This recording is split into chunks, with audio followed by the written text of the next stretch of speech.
Hello and welcome to the Talking Told podcast. I'm your host Teddy, and today I'm being joined once again by Hayden. And today we're going to be talking about the TMNT 2003 Season 1 Episode 5, Nano. So what do you think about this episode briefly? Well, this episode was... I found it quite sad, this episode. This was like a really sad episode, which I have never seen before in the Turtle universe. And it was just a really hard-hitting episode for me. And I thoroughly enjoyed it, but it was really, really sad in some parts. Yeah, I must admit, like, this episode overall, I do think this has like a really great story.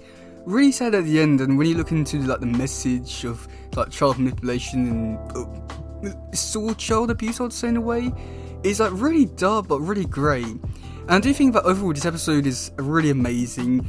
But I do think that while the story is amazing, the pacing for this episode was a bit off. And yeah.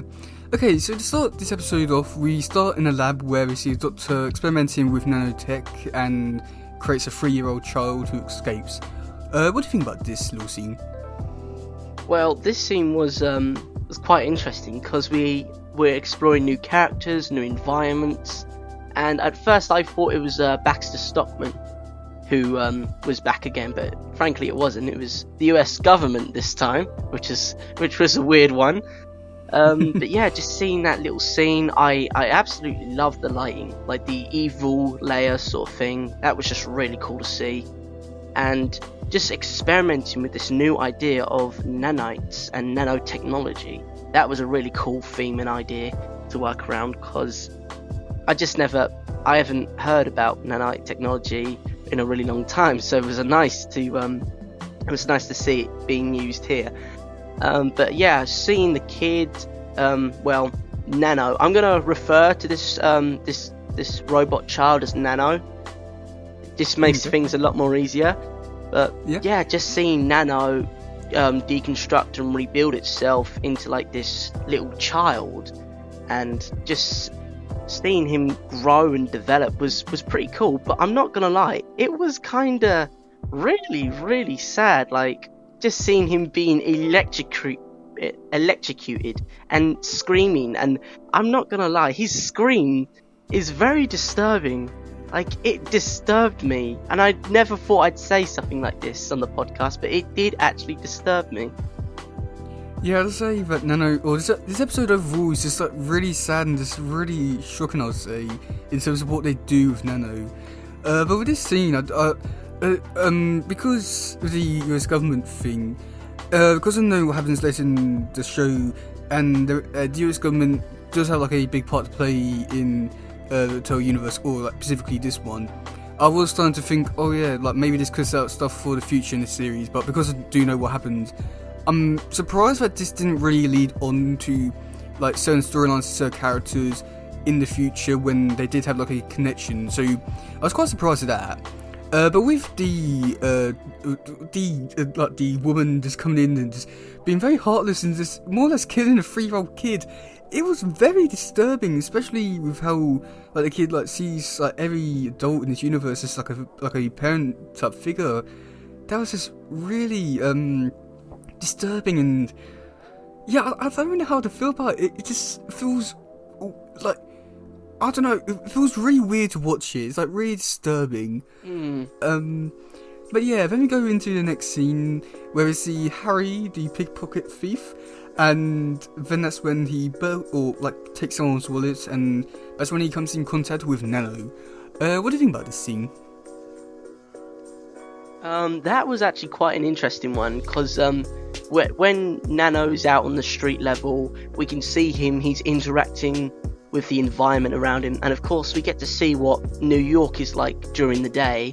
And I just loved how the producers and all the creators behind it created this dynamic scene of people going about their daily lives. Like, it was really cool to see, seeing a different perspective of the Turtle universe in a like human way instead of the Turtle way. But just seeing Nano come in and interact with Harry's briefcase and boombox. For those who do not know what a boombox is, it's basically a portable radio. But bigger. But bigger, yes. But yeah, just seeing him create himself with Harry's stuff, and it was really, really cool just to see him, how he can deconstruct and reconstruct himself in his own unique way, and it was pretty cool to see. I'm not gonna lie, if I was Harry in that situation, I would be running for my life. I would just say that now. Like, if something like that was to pop out of nowhere, I'll be like, hell no, I'll be out of there. But yeah, really cool to see, really did enjoy it, and I just love seeing new characters such as Harry being involved with the whole series. Sure, he may be a minor character, but seeing him and his personality, it's just really awesome to see, and how he interacts with Nano and taking on this fatherly figure. I really did enjoy that scene. It was really, really enjoyable, and it was great. Yeah, I do think that with Harry, he's like a really interesting character, because one, you hate him for what he's doing to Nano, like using him, but at the same time you gotta love him because his attitude, and also he does care for him. I mean, I just love his appearance on the street, or his first appearance on the streets, and the things he's saying, some of the amazing ones he was saying, like, why I, or oh, you think I'm too good for you? I just love those lines, and just amazing. And then even when he was interacting with that kid, oh god, that kid who wanted that robot, I've always hated him for my life. I always thought he was really spoilt and all that.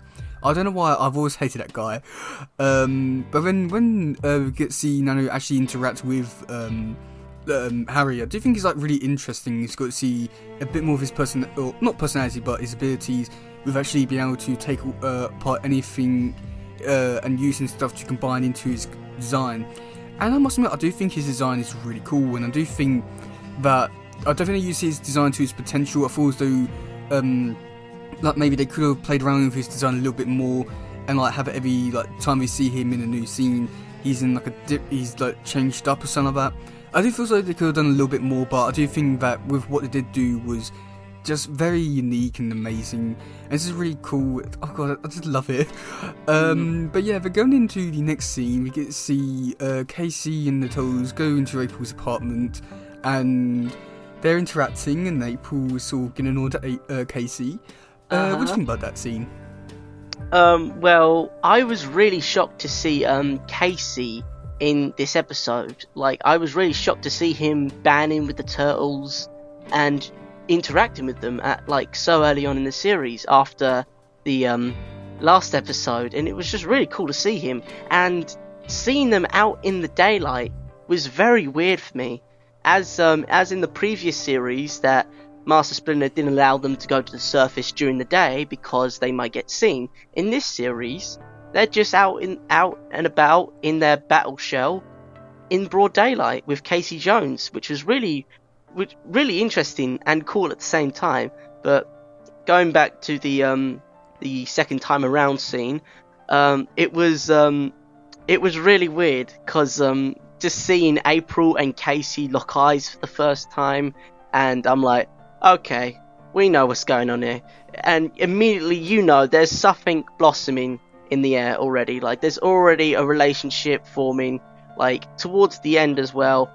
They're like bickering like a couple, and the signs are there, and it's kind of nice to see a nice change in pace from Donatello and April being together. But yeah, I love that, just the different relationships in the series. But I'm not gonna lie, a bit weird, but let's see where it goes. Let's see where this relationship goes in the series. Yeah, I do think that it's like quite cool to see the Toes out in public. It's not really too often you get to see that. I must admit, like, the Toes don't actually go out in public often. I don't think they actually go out in public until like another 10 to like nearly 20 episodes. Like, it's like something like that until they go out in public. Oh wow! Again. So it's not like an often thing. It's just for this little scene, I guess. But like with this whole scene, like, a lot of questions about Raph and Casey moving to China. Why didn't they take the China out and then move the wardrobe? God, that annoyed me. Then why didn't April close the blinds in her store so that people want to see like the turtles? But then Casey's interaction with April, and like you said at first, like with the whole love thing, yeah, that happened. But the thing that got me was, and what I didn't realise until now, was when Casey was, April said that her old job, she got fired from her old job and all that, because things got weird. And Casey's just winking and goes, yeah, I know what you mean about your old job. I can't believe it. Some of the stuff that Casey says in this episode, I'm very surprised he's gone away with saying, and no one's called him out on it yet, or not until we called him out. Yeah, not until we called him out. Yeah, but did you notice that, or am I just looking at it in a really weird way? Yeah, I was thinking, oh my god, that was slick. That was like, oh my god, this guy, like when he said that, I was like, oh my gosh, they actually put that in here. Just the little lines of quotes. Like as a kid, you'd be watching this, you wouldn't really understand, but now you're a bit older, you're like, oh my gosh, I can't believe what he just said to April. Like, it was one of those moments, if you understand where I'm coming from. Yeah, I mean, the thing is, I never really knew about it and all that. Well, I mean, I heard the line, but I didn't really think anything of it. I just thought, oh yeah, he's just making fun of April or something like that.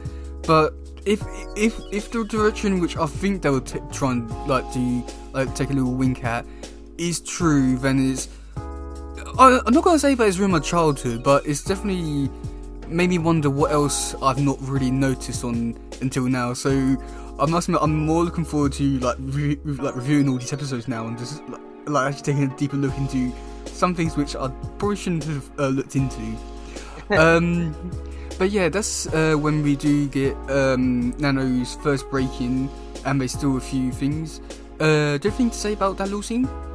To be honest, I wanted to talk about the masks as well. When Nano breaks into the store and he sees the masks, and just seeing him how he records information, and just like he understands like communication with Harry and all of that, saying he can't tell his emotions, that was really interesting for me, because Nano is learning at such a rapid pace, and it just shows that the robotics and the nanites in Nano working so hard and so quickly to evolve and learn, which is pretty awesome to see.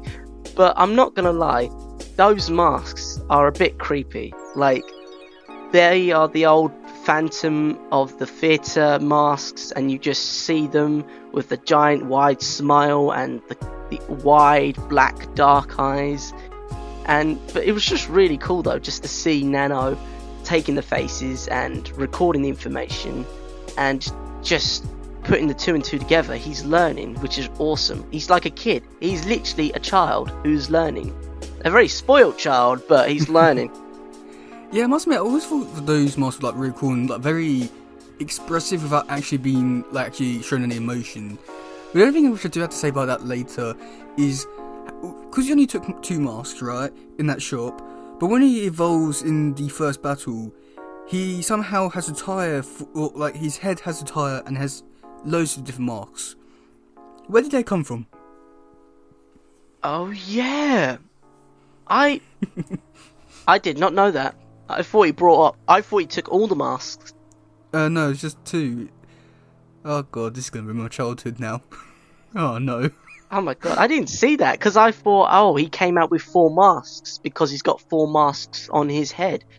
And I'm like... No, I think it's actually more than 4, I think it was. I think, 1, 2, 3... Oh, 5. Ah, 5. That's interesting. Yeah, definitely. Okay, so in the next scene, we get to see that the Turtles are sleeping over at April's house, and Mikey does... did you notice this, Mikey's little creepy grin stand behind April? I did not know that, no. When did that happen? It was in the thumbnail of the YouTube video I sent you, or the episode. Ah, yeah, I see it. It's creepy. Yep, I see it. But after that, we get to have Nano's first battle with the Turtles in Casey. What do you think about this scene? That was pretty awesome. I'm not gonna lie, I really enjoyed watching this fight scene. Like, it was so well put together and so well done. It was just really cool. And seeing Casey fight against the thing, like Casey was like the Dark Knight. He was just standing there on the building, ready to go at a moment's notice. That was pretty cool. And of course, Casey coming down and fighting Harry, and then of course fighting Nano. I'm not gonna lie, Casey kind of got his how can I say this? His ass handed to him, basically. Like, seeing him, he got thrown across that street, like a good 5 or 6 meters across the street, and I'm surprised he didn't like break any bones or anything like that, which is surprising to me. But yeah, and then of course we see the turtles come out, and just seeing how the turtles just react at such a moment's notice. Like, they just hop out the window and slide down, and then they're just ready to go. Like, oh sweet, let's go. That was pretty cool to see, but a bit fast paced, but it was still cool to see, jumping them out the window, sliding down, and even April's just trying to realise what's going on. It's like, okay, what's going on? Yeah, I must admit, but overall, this fight, I love this one. It showed off all the characters in the best way possible, showing off some of their skills, their personality, I'd say. Loved Donnie just burning the guy, and yeah, well, there wasn't really too much I can really say about this fight, because I mean, I liked it, but there's not really too much you can really say about it. This fight in particular really made me just think of how this type of fight would be one of those ones that you play around with toys to recreate it or something like that. It really gave me those kind of vibes, and yeah, must admit, I really wanted to do that with the toys now. Really tempted. The childhood memories are coming back. Yeah. So yeah, in the next scene we got the Turtles realising that they can burn Nano, and the Turtles go off, and Casey has little bandages on him. Do you have anything to say about that scene? Because I don't think there's really too much you can really say about it. Not really too sure to say. The Turtles regroup, and of course Casey's injured, and I must give a quote to April, she proper bandaged him up pretty well. And of course, that was the scene. I want to say, Raph going up to Casey and saying, "Look, are you gonna milk this situation, mate? Are you doing this for April?" Was that, nah, mate. But just seeing that little situation, again, that quote, those little tiny slick quotes that you wouldn't understand as a kid, but you would understand now. Just seeing that again was kind of cool. It's like, oh my gosh, I understood what he meant, and it's like, I can't believe he said that. It's like, are you milking this boo-boo situation? And I'm like, oh, Casey, you sly dog. But yeah, in the next scene we do have the Turtles going up and fighting Nano and going on bikes, and then it sort of kills him at first, but then he gets out alive and has a new suit and all that. And this fight scene, I'd say, is this is one of those ones which I do feel as though showed the pacing problem with this episode, because I feel as though that this whole fight scene with Nano and his new look, I thought it was really fun one, just go around the garbage where he could have put new parts on him, and then chasing after the bow shell, the shell cycle. I just thought it was a really fun fight. I just do feel as though that maybe some scenes were drawn out a little bit too long, and there wasn't that go-y energy that needs to be there for that fight. But oh my god, I just love this fight scene. What do you think about that fight scene? I'm not gonna lie, it was a lot to take in that scene at once. Of course, Harry is in his domain. He's sitting on the throne and he's talking to Nano, and of course the Turtles come out of nowhere, and there's a lot going on. And of course they try fighting him, breaking him apart, and again, just with Nano screaming, his screaming is so disturbing. It's like you're hurting a child. Yeah. And it just really creeped me out. And of course I had my headphones in at the time, and of course I had the volume all the way up, and his screams are screeching through you. I'm like, oh god, that must be it was awful. Yeah, it was a bit of an experience, let's just say that. But yeah, it was pretty cool to see Nano evolving or adapting or taking the parts and reconstructing them into like heavier armor. Like you said previously, I would have liked to see Nano like evolve in a different way. Like, I know he's got a TV on his head that displays his emotions, but like I wish he would have like spikes or something more defining on his like character to make it a bit more interesting, if you understand where I'm coming from. Sort of. I understand where you come from and like evolve his looks and all that, but I don't really understand the spike thing. Am I missing something there? I just thought like he's like armor would adapt, like his armor. I know it's all junk and scrap and all that, but maybe the spikes would be like an extra addition or something, if you understand where I'm coming from. Like a battle mode? Yeah, like a battle mode or something along those lines, just so there's a bit more difference in it. Like the first couple of scenes with Nano in, like he changed his form, his personality a bit, like he was learning and evolving. But with this scene, I felt like he could have evolved a bit more, like could have implemented a lot more stuff. But overall, his character is just cool.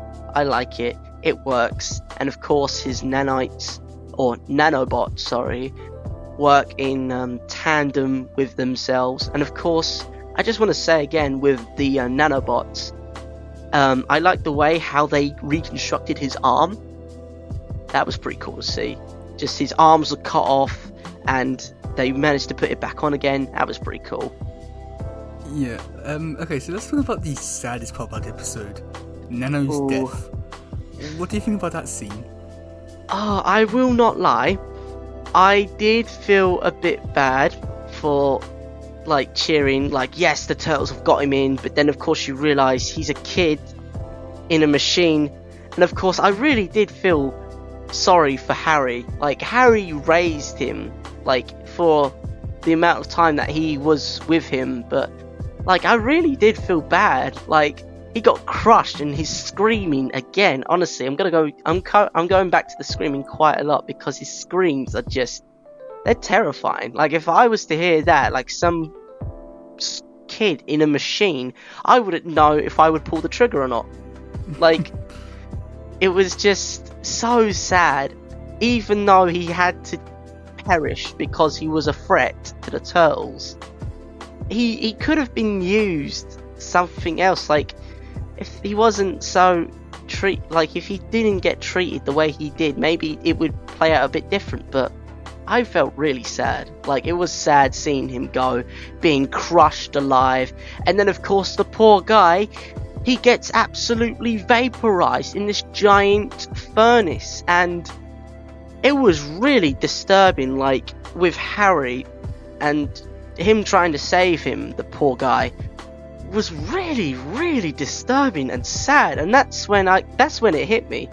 That's like I can't go on. Oh, I mean, the thing is for me, like I've always grown up in watching this episode and I never really felt anything for this scene. And I'm like everyone I hear like talking about this episode, they all go, "Oh, this episode was traumatic. It was so sad." I understand it can be sad, but I don't know as to how it was traumatic. It's only until like a few years ago when I was trying to convince someone else to watch this specific episode, I was trying to like explain how sad it is, and they didn't really think it was sad. And the more that I explained it, was more like, "Oh shit, yeah, this is actually really sad." Like this, just like having Nano being manipulated, and then being saved, only to be died, and then just have his one hand come up and say, "Daddy," oh god, and then Harry cry. Oh god, it's just too sad. Oh god, and don't get me started about Harry's crying. Like I felt so bad for the guy. Like he actually shed tears, and he held Nano's mask face or whatever, his face, and just seeing that, I'm like, oh my god, this is really messed up. Yeah, it's.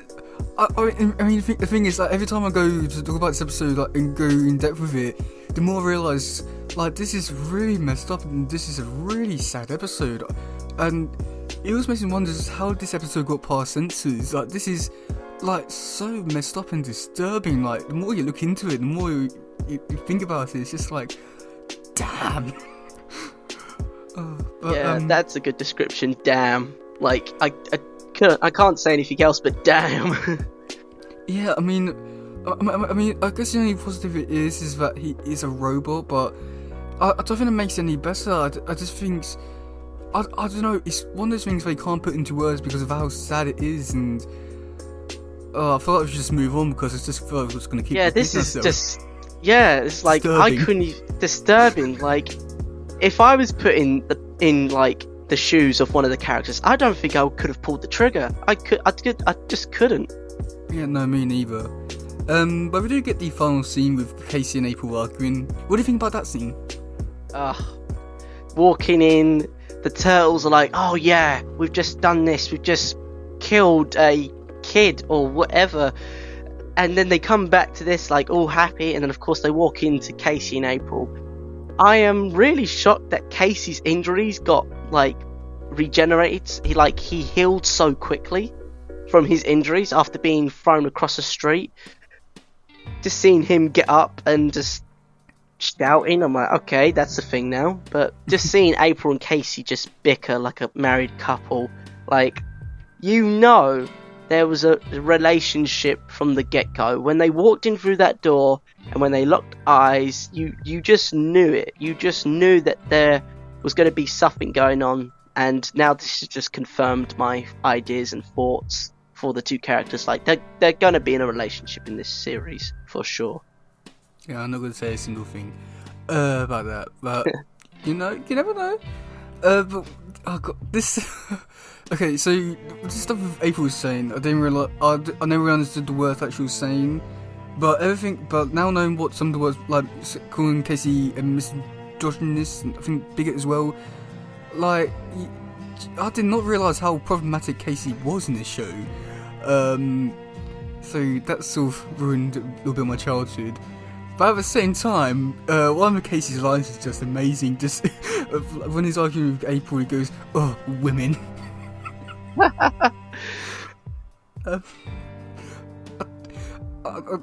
know that I probably shouldn't be laughing at, but I just found that line just so funny. Literally, I don't think that would have slid in today's world. Like, that wouldn't have slided one bit. Back then, they could have gotten a lot more away. Like, they could have gotten a lot more things away from today. That would have not slide though. Like, if someone was sitting down and watching this, like, that would be rude or something. That would not slide in today's world. Yeah, I mean, it sort of is offensive, I would say, but I won't lie, it's always made me laugh at that line. Yeah, what do you think about this episode overall? Overall, I'm not gonna lie, this episode was a good episode, don't get me wrong, but I must say, this episode was a really depressing and sad one. Like, just the overall perspective about the child being hurt and lost and somewhat abused in this sense was just really depressing, and it just goes to show that this thing that acts like a child is more human than some others, if you understand. Like, it's more human, despite the fact it's a machine. You still have feelings for it because it acts and feels like a child. I can't really describe it, but it was just really sad and depressing because you wouldn't do that to an actual child, would you? Well, like, not. You wouldn't, like, beat it and then throw it in a crusher, then vaporize it. Like, you just wouldn't do that, would you? Well, hope not. Well, yeah, I'm hoping not. That's why I'm saying you wouldn't do that, would you, Teddy? No. I wouldn't. I wouldn't want to, like, put any harm on anyone. I mean, there are a few people. I will say that there's a few exceptions, but like a child, absolutely not. Like, I couldn't bring myself to do something like that. I mean, how this episode even got past sentences is still beyond me. Like, I must admit, overall, this episode is great but disturbing. The more you look into it and read into the messages and all that, it is disturbingly great in a way. Yeah, I think that's a good analogy to go off of on. But yeah, do you want to hear some comments from this episode? Let's hear them. Okay, so surprisingly, we've got quite a few comments this week, and there's actually quite a lot. Okay, so Magma Striker, they put this episode that I had on DVD when I was little. I have many memories with him and some trauma as well. Lol. So yeah, that's gonna be a thing you'll be hearing a lot. Is that lots of people say that this episode was traumatic and traumatizing. I never really thought that, but a lot of people do feel that way. Devin Richardson, they put, as a kid it was traumatizing. Art Girl 101, they put, is very good episode and one of the best of showing how amazing this version of Tales and how emotional the show can get at times. Mainly at the end, still is also scary too. Andrew Waganuna, I'm pretty sure I said that wrong, sorry. They put, I love this episode, and all of the ones following it. It really does well to briefly and kind of messily explain how growing up in a broken home can affect a child, making a Nano go from a kid with no clue what's going on to a slightly older kid realizing that what he hasn't isn't normal and trying to fix it, to a teen with anger issues but still scared, to a mature adult trying to help others like him. Also, it was one of the first times I saw a villain shown as not a villain, just a victim of circumstances. And I think by the end of the episode, the con man really did care about Nano, which I wish that had been explored further. Yeah, I don't think I could really say too much there. Just like, I mean, like, even these comments have really shown off like how disturbing this episode is the more you look into it. Like, yeah, that guy's comment was literally summed up this episode. Like, definitely, like that good. Like, I'm surprised. Like, that comment just took my breath away. It's like, wow, that's right. Like, yeah. I agree with that guy 100%. One Smoke, they put, I love the episode and felt especially sorry for Nano. The little guy get nothing but played for. The little guy gets nothing but played for a sap, and his trouble gets screwed over. This makes you want to give him a hug. Yeah, I really want to give him a hug. Yeah. Life was better. That is. It's a great name, but I don't think it really suits with the actual episode overall. Yeah. They put, I hate it, and every episode with Nano in it because the voice was so grating. I don't think I've hated his voice. I think it makes it more sadder. I think because it's not human, but almost is human.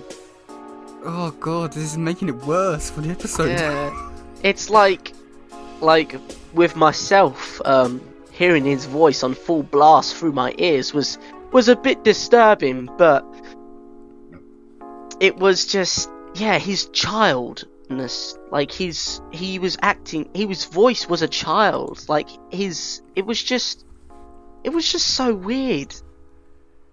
Yeah, god, I hate it more and more the more I'm looking into it. The Windbreaker HD2, they put, I find it funny that this is the make or break point for newcomers. Either march on after this episode or give up early, or entirely. So yeah, where do you stand about this episode? Are you gonna watch more, or this is your stopping point? Well, I'm interested in the series itself, but this episode, like, is a bit of a heartbreaker. I will not lie to you. It is a bit of a sad heartbreaker, and for those who are like really sensitive and emotional about like this, like, it may break them. But I'm willing to push on and see what other episodes are in store.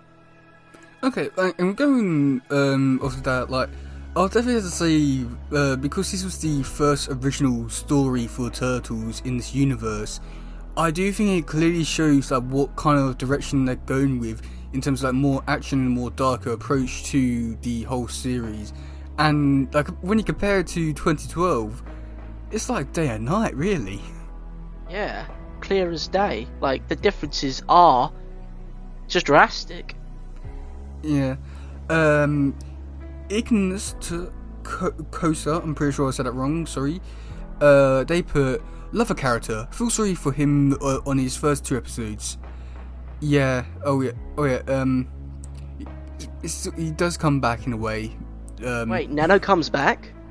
The next episode that he's in is called Return of Nano, so... Yes! Yeah, okay, that makes me more happy. That makes me happy now. It's like, okay, he's not just been killed off in a horrible way like that. He's gonna be coming back, that's good. Yeah, I don't think you should be celebrating too soon. Just you wait until we get to that episode. Oh, come on! Yeah, it's another heartbreaking one. Oh, jeez. Way to burst my bubble, Teddy. Don't worry. He does get a 3rd episode, and like everything is sorted, and he actually gets a good ending to his character. So, you know, there's an upside and downside to it all. But now the next comment, which is by Bonnie Schneider, I'm pretty sure. I'm saying that wrong, so sorry. It's a lengthy comment. Are you ready for this? I'm ready. I don't remember how old the article was or where I saw it, but I remember seeing an article a few years ago about how young children's mind works as they grow. For example, in the episode Nano thinks everyone can be trusted and thus bonds with the first person who interacts with him, and even soon looks as a father figure. So the next thing is they do say some stuff about future episodes. Do you want me to really go into that, or do we just skip over into like the next bit that doesn't spoil anything? I would like no spoilers, if that's Okay. possible, but if there is, just say it, just to make it come across alright. Don't worry, I wouldn't understand anyways, because I haven't seen the episodes, so do what you need to do. Okay, so let's go to the third paragraph. The article said that no children don't know how to process their emotions very well like adults do, so they don't understand that there could be multiple reasons why the parents are so angry, and that doesn't necessarily mean that they're angry with them. That's still going on about the 2nd episode. I think I'll just read the last line of this one. I think it sums everything up. These episodes are definitely on my top TMNT tackling serious issues, and this definitely did tackle a very serious issue. And like, going off that, I would definitely like to say that the show definitely does tackle a lot of serious issues in like a really good and realistic way. I mean, say realistic, you got turtles, but like in a semi-realistic way in terms of handle it. And I'm very surprised that this show didn't really get picked up on in terms of like being like so great for these dark and emotional stories and turning them in a really good way and tackling them in like a really good way. And that I'm very also surprised with like with some things which they do actually tackle. Surprised that they don't like replay these episodes a lot more often, just so that people in this like modern age or modern world, I'd say, can relate to these problems and actually have a way to deal with these problems. I would say if these problems are realistic and are happening more and more each day with some of the stuff which they do tackle, and it's good at tackling these issues, but like no one's really finding out about these episodes which could help them. So yeah, do you want to hear some trivia now? Let's hear it. Yeah, let's lighten the mood. Yeah, let's lighten the mood. April's antique shop, second time around, makes its first appearance. April and Casey meet for the first time. First appearance of the nanobots, Harry and Dr. Maureen Richards. In the beginning of the episode, when Dr. Richards, oh god, I keep saying that name wrong, was examining the nanobots, they were making several shapes, one of which was similar to a Pokemon ball from the Pokemon franchise. Ah, I thought I saw something like that. Yeah, there is a reason why it's there. I was thinking, it must be like some sort of egg or something, but I didn't know whether there was going to be crossovers or like that. Sorry, I mean. Oh no, it's okay. I mean, things like the majority of the cast that was on this show did voices for Pokemon, and you'll be surprised with certain people that did do voices for Pokemon. Let's just say that. Alright. When Nano threw Mikey onto the garbage pole, his nunchucks fell out, but he rolled down the pole and they were in his boat again. In one scene, Casey has a red cast under his bandages, but the next shot it disappears. And yeah, okay, so with the cast, it's all screwed up a little bit. They said that Splinter was in this episode. I do not know where.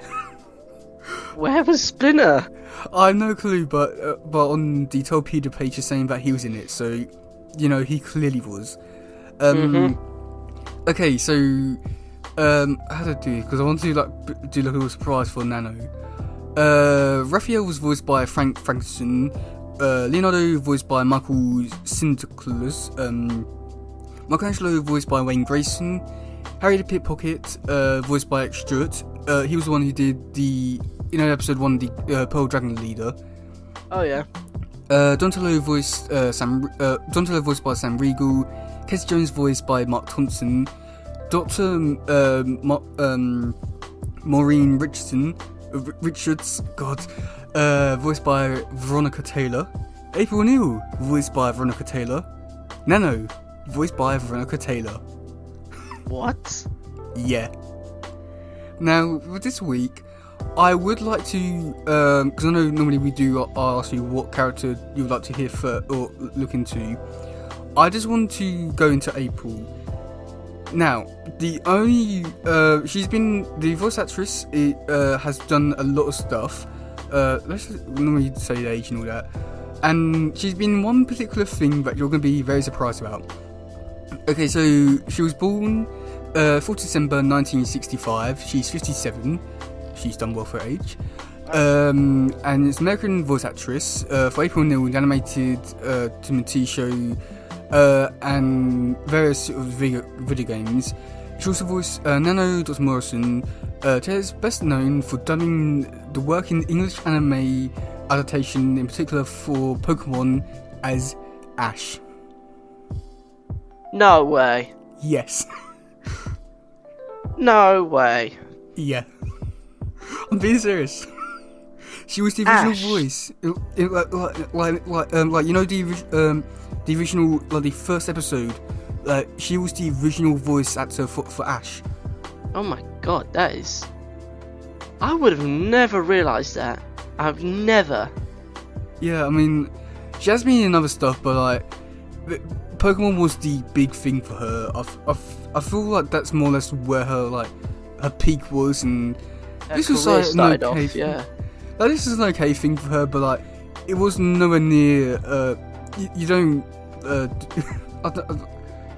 you don't do another Pokemon role again like that. So yeah, I feel like that was her peak thing, but I'm just looking into a thing now. But I'm pretty sure there were other stuff which you may have seen. And I could do a bit more digging into a character or person. Yeah, so she was voice for Pokemon for the. Oh my, Hayden, she did 417 episodes as Ash. Oh my gosh, really? Yeah, she did some of the movies, but by the looks of things now she just does a lot of anime stuff. I don't think you've heard of any of it. I'll be surprised if you have, but when she was in the Sailor Moon stuff. Sailor Moon, yeah. I'm just looking for it now myself. Yeah, but Dragon she's been in a lot. Dragon Ball. Yeah, it just seems like she was in a lot of anime stuff, which sadly we've not seen or anything. But yeah, I do think that Pokemon was her big thing for her. So, how does that make you feel about watching the show now? After hearing about that. Oh, that is just. I was really shocked. I used to watch Pokemon Go all the time, but. Yeah, I just never realised that Veronica Taylor played Ash for so long. Yeah, and this was, I've already said this a few times, but in the other show, it was, oh my god, I can't believe it's that actor, he's famous because this and this, he is famous, I like him, there are like quite loads of examples we can give, like Clancy Brown, Roger Craig Smith, and stuff like that. But then you go into this show and you listen and you hear who played these characters, and you're like, who? And then you look through the IMDb and all that, and like, oh my god, they've been in that and that. Oh, that's really interesting. You could have shown that today. But yeah. Okay, so for the next episode, it is called Darkness on the Edge of Town. What do you think is going to happen in that episode? Ooh. Can you say that again, please? Darkness on the Edge of Town. Ooh. I don't know. Darkness on the Edge of Town. Alright, I'm just going off on a wild one here. I think there's going to be a new character, a new enemy on the outside of the town or the outskirts of the city, and the turtles are going to have to face them. Perhaps, maybe there's a new guy in town, and I'm not too sure, to be honest. Yeah, you wasn't really anywhere near close to getting that one correct. I mean, with that episode, it's an interesting one just because this is the episode that sort of like sets up stuff for potential stuff for like the actual storyline which they're going for in the actual series. So it's gonna be interesting, I would say. But also going off of what we do every week, who do you think is gonna be opening the show with, or like who's gonna be voicing the opening scene? Right. Last week wasn't all that good with my guessing, so I think I'm gonna go with either. I think I'm gonna go with Mikey was last time, but I think I'm gonna go with Mikey. I'm just gonna throw it out there, Mikey. Nope, wrong. It's Donatello again. Donatello again? Yeah.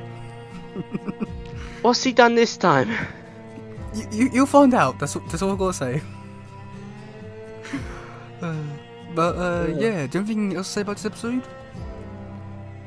Overall, I think I've already expressed how I feel about this episode. But overall, this episode was a good one to watch. A really striking episode for me to watch, and just it covers a lot of key elements and a lot of distressing and depressing stuff about in real life as well. But overall, this episode was a great one to watch. A bit disturbing and sad in some parts, but overall a really good heartfelt episode, which I was lucky to watch. Yeah, I mean, I do think that the more I do go and watch this episode and go really deep into it, the more that I love it because of how dark it is and so dark and unique, something that you don't see anywhere else. And I do like it for that, but at the same time, I do think that it is definitely way too dark for a TV show, even a kids' TV show. I do feel as though that maybe for an adults' TV show, it's somewhat okay because you can do that stuff, but even then it's still just wrong. And I mean, I love this episode for like childhood memories and all. I mean, I know for some people can't relate because I enjoyed this episode growing up, but like, looking back at this episode, and it's a really disturbing episode for multiple reasons. I mean, just Casey and his stuff, which is problematic now. Which it sort of ruined my childhood a little bit, so great. And then just the Nano stuff, great. But yeah, if you do want to get into the podcast, you can leave a message on the community tab on YouTube, or then go Facebook. There's also posts up there. Reddit, there's also posts up on there. Or you can also leave a comment on the YouTube video as well. And you can leave a message on Anchor, either a text one or a voice one. So yeah, that's been another episode of Talking Turtles. I've been your host, Teddy. I've been Hayden. And we'll see you soon. Goodbye, yo. Bye. Bye.